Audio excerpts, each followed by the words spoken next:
When moving to a different country, you may or may not realize that the littlest thing can be a big frustration. Think about it. You've spent a big part of your life curating your favorite things. You know what you like and where to get it, maybe even where to get it at the best price.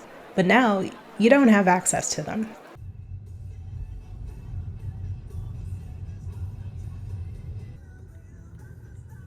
I was expecting this. When I moved, I brought a bunch of my favorite things with me, like my mouthwash that cost $12 for a 16-ounce bottle when I first started using it in 2001, but it's that good.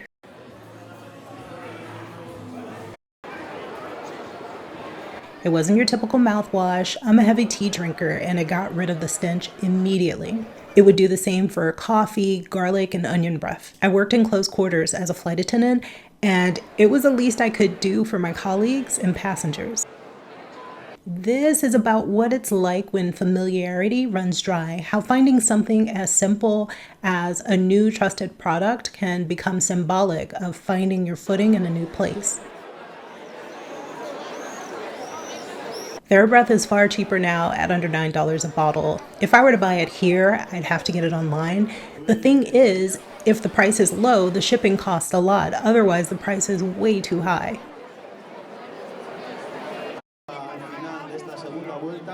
I haven't found a replacement for it yet, but I'm still searching.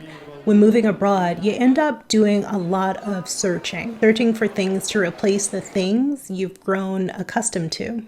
Things that make you comfortable, make you feel at home.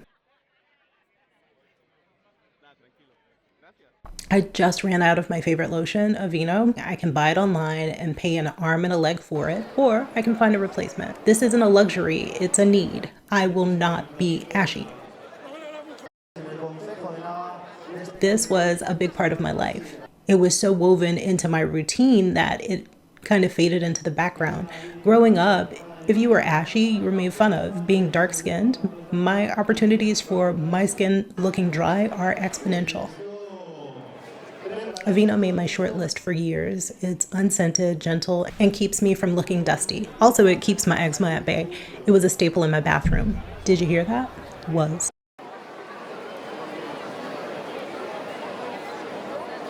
So when I scraped the last bits out of my last bottle last week, I revisited the potential replacements that I had bought months ago. They were either too thick or too thin, too greasy or not moisturizing. Regardless, they all had a very heavy scent.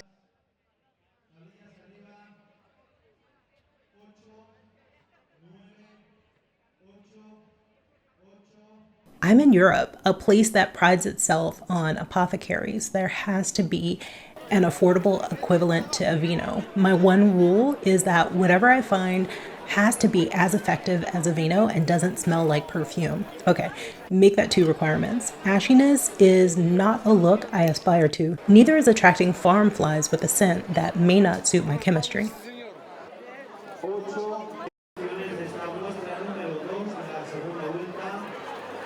Memory of home is strongest in what's missing.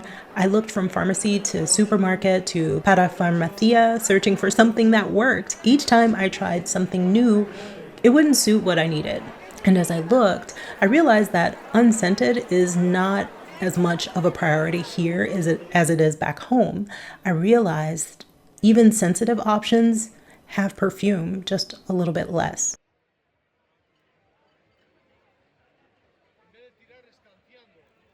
I was on the edge of giving up, walking around with gray elbows and ankles and getting attacked by biting farm flies. Then I started thinking about the ingredients I have at my house. How could I mix distilled water, shea butter, glycerin, and coconut oil to make my own creams and lotions? I make my own bath bombs and salts. Why couldn't I make my own skincare that suited my needs?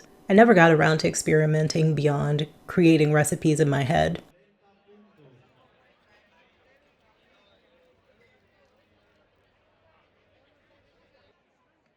For weeks, the cycle repeated. Disappointment, dry skin, another bottle relegated to the back of the cabinet. I almost gave up. Then, after my day trip in Nava for the cider competition, we headed to Parque Principado. I hadn't planned on buying skincare that day, but The detour was a welcome one.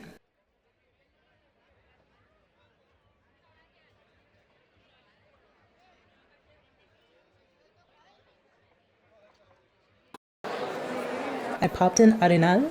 Starting in the baby section, I found some things that lifted my spirits. Then I headed to the body wash section and found a sensitive skin body oil wash for adults.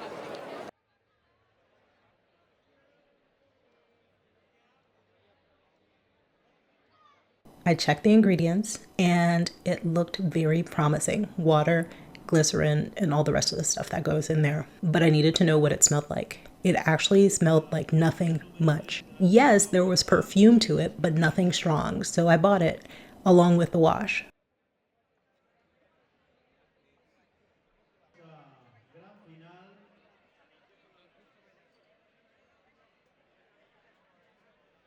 Back at home, I tried the lotion. It absorbed fast, left no sticky finish, and kept my elbows, knees, and ankles a glossy shade of brown. The smell, while it was present, it wasn't overwhelming. It didn't shout at the flies to come and eat me. It just faded away.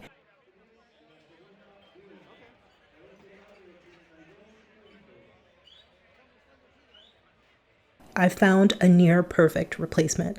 It's not identical to Aveeno, but it's close enough. It isn't about being Goldilocks and finding a lotion that's just right. It's really a metaphor for finding a foothold in a new place. I realize the one reality Americans discover after living in Europe is that finding your products is about embracing the search for new things, the unknown. That and the process of letting your identity grow a little bit. You learn to compromise in small ways, accept lightly scented as a win. You'll invest in new routines and find comfort in trying and failing and trying again. You might start with lotions, but this lesson really seeps into everything.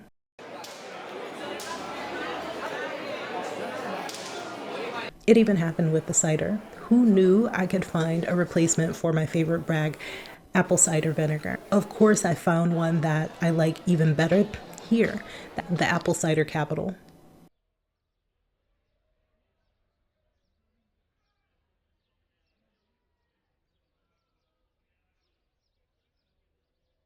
Adapting to life in Europe hasn't meant leaving who I was behind. It's learning slowly and sometimes with stubbornness how to be myself in new circumstances.